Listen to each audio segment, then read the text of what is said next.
வாய்மொழிந்த வார்த்தை யாவும் காற்றில் போனால் நியாயமா?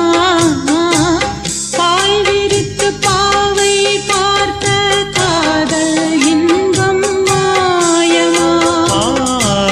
வாழ் பிடித்து நின்றால் கூட நெஞ்சில் உந்தன் ஊர்வலம், போர்க்களத்தில் சாய்ந்தால் கூட ஜீவன் உன்னை சேர்ந்திடும்.